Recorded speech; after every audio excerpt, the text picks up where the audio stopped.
जय हिंद साथियों। आज हम चर्चा करेंगे हमारे जो बैंक खाते के द्वारा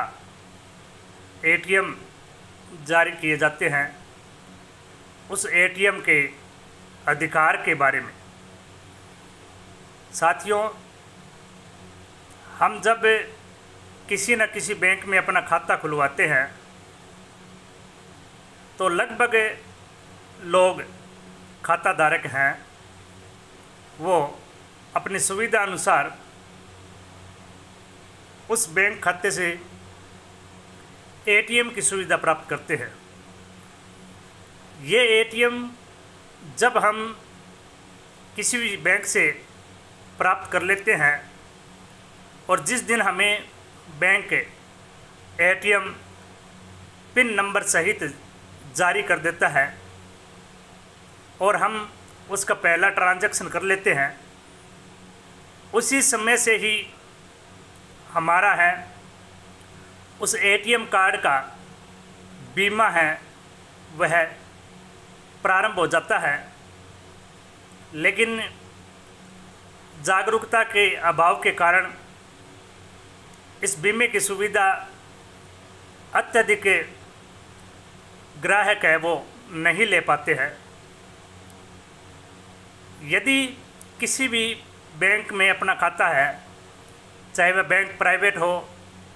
चाहे वह बैंक सरकारी हो या फिर सहकारी हो, यदि हमने उस बैंक से अपना एटीएम कार्ड जारी करवा लिया है और उसका पहला ट्रांजैक्शन कर लिया है एटीएम के माध्यम से, उसी समय हमारा बीमा लागू हो जाता है। और यह बीमा अलग अलग बैंकों का उसके कंपनियों के द्वारा अलग अलग प्रकार से निर्धारित होता है, जो अलग अलग राशियों में होता है। लेकिन जब हम इस एटीएम कार्ड के द्वारा दावा करते हैं या फिर हमारा नॉमिनी इस एटीएम कार्ड के बीमे का दावा करते हैं तो उसका लाभ उस बैंक को, जिस बैंक में हम उस बैंक के ग्राहक हैं, हमारा खाता सुचारू रूप से संचालित है, तो उस बैंक को देना होगा। इस एटीएम बीमा योजना है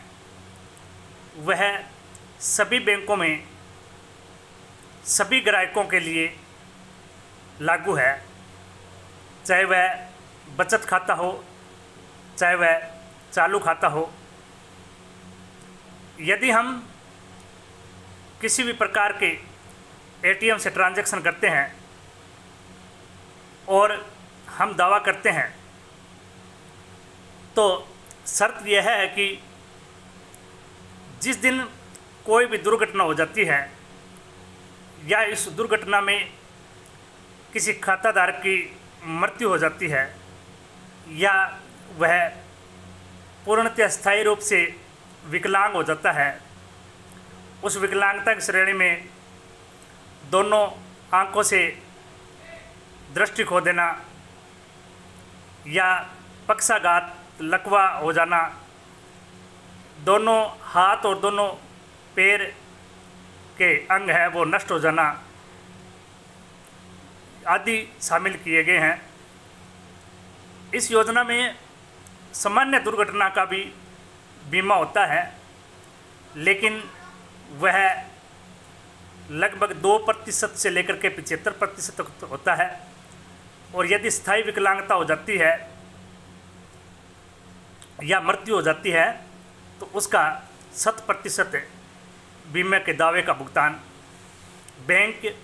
या फिर जो हमारे प्लास्टिक कार्ड जारी करने वाली कंपनियां हैं, जैसे वीज़ा है, मास्टर कार्ड है या और भी अनेक कंपनियां जो बैंक के एटीएम कार्ड जारी करती है, दोनों के संयुक्त रूप से अथवा स्वयं बैंक के द्वारा इस योजना को पूरा किया जाता है। हमें यदि किसी प्रकार की दुर्घटना हो जाती है या किसी खाताधारक की मृत्यु हो जाती है तो 30 दिन के अंदर अंदर हमें उसका आवेदन करना होगा यदि नॉमिनी है तो उसे उसके मृत्यु प्रमाण पत्र, खाता धारक की या फिर उसकी पंचनामा की रिपोर्ट, बैंक खाते में जो खाता संख्या है और जो हमारा एटीएम के कॉपी है या उसके 16 डिजिट के नंबर है, उसको लिख करके आवेदन करना होगा तथा 2 पहचान के रूप में आईडी भी देनी होगी। यदि स्थायी विकलांगता हो जाती है तो उसकी डॉक्टरी जो मेडिकल रिपोर्ट होती है या डॉक्टर का मेडिकल सर्टिफिकेट होता है उसको भी लगाया जा सकता है। और हम यदि निरंतर एटीएम कार्ड से लेन देन करते हैं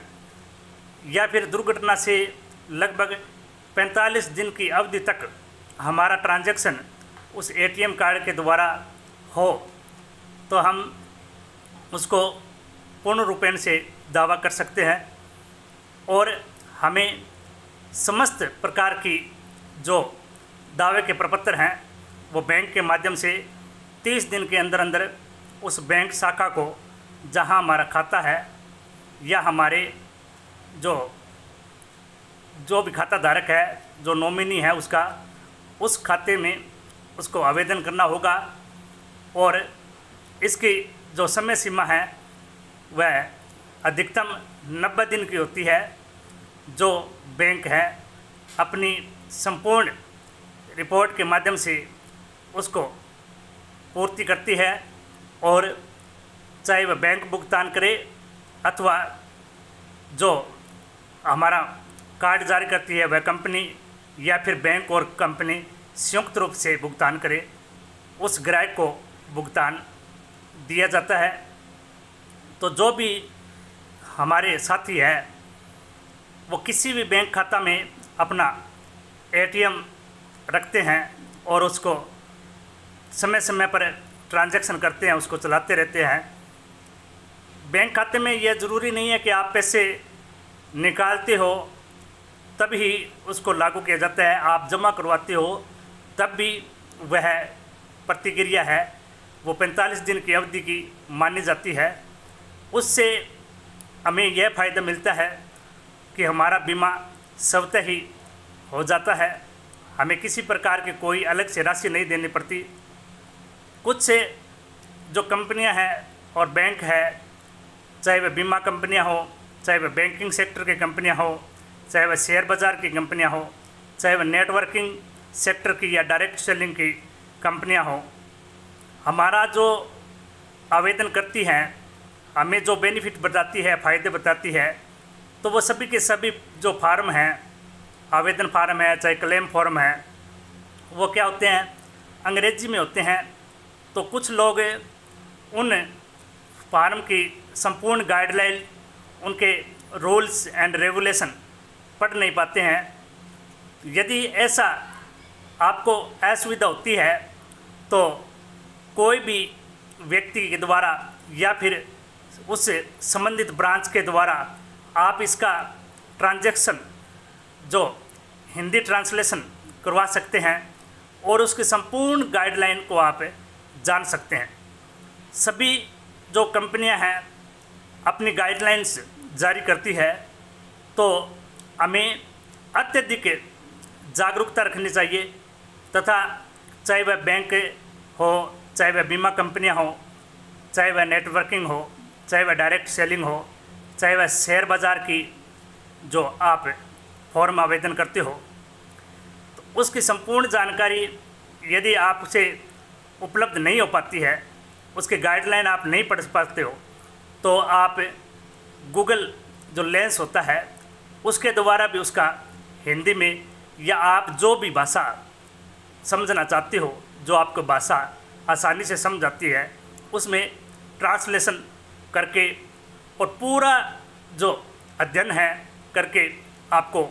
आवेदन फॉर्म फिलअप करना चाहिए। और संपूर्ण गाइडलाइन की आपके पास उसका जो भी ऑथराइजेशन लेटर जारी किया जाता है उसकी प्रति भी आपको रखना चाहिए, ताकि भविष्य में कोई भी कंपनी, बैंकिंग सेक्टर, बीमा कंपनी, शेयर बाज़ार, नेटवर्किंग कंपनी या डायरेक्ट सेलिंग कंपनियां, या फिर हम जो भी कोई सुविधा लेते हैं लोन की, माइक्रो फाइनेंस की, उनकी संपूर्ण गाइडलाइन और उसके संपूर्ण रूल्स एंड रेगुलेशन की प्रति आपके पास उपलब्ध होगी, तो आप आसानी से उन क्लेम के दावे कर सकते हैं। इसलिए सभी जो देशवासी है, ऐसी आप जागरूकता रखें, अधिक से अधिक जागरूक बने, और जो भी कंपनियां आती है उसके सरकार के जो अलग अलग कंपनियों की वेबसाइट अपने डिपार्टमेंट के द्वारा दी जाती है, एमसीए की गाइडलाइन में दी जाती है, फाइनेंस डिपार्टमेंट की गाइडलाइन में दी जाती है, बीमा कंपनियां की सारी सूचनाएं IRDA की गाइडलाइन में उपलब्ध हैं, उनकी वेबसाइट पर उपलब्ध है। शेयर बाज़ार की जो भी संपूर्ण जानकारी है वो NCDL और CSDL की और सेबी की वेबसाइट पर संपूर्ण गाइडलाइन उपलब्ध है। तो आप उन गाइडलाइंस, रूल्स, रेगुलेशन को पढ़ें, और जो हमारे अधिकार हैं, चाहे वह ATM के हो, चाहे वह बैंकिंग सेक्टर के हो, चाहे वह बीमा कंपनियां के हो, हमें संपूर्ण अधिकार मिलने चाहिए। और अपने जो भी साथी है उनको भी ऐसी जागरूकता आप बताएं, ताकि वो भी उन सुविधाओं का लाभ उठा सके। सुविधाएं सरकार ने सभी क्षेत्रों में दे रखी है, हम प्रत्येक सेक्टर का विश्लेषण नहीं कर पाते हैं, लेकिन हमारे पास जो फ़ोन है वह हमारा बहुत बड़ा मददगार है। आप गूगल लेंस से उसकी संपूर्ण डिटेल जान सकते हैं। इसमें कोई भी संकोच या सम्मान की आवश्यकता नहीं है। जो भी हमारे अधिकार हैं वह हमें ज़रूर प्राप्त होंगे। जय हिंद, धन्यवाद।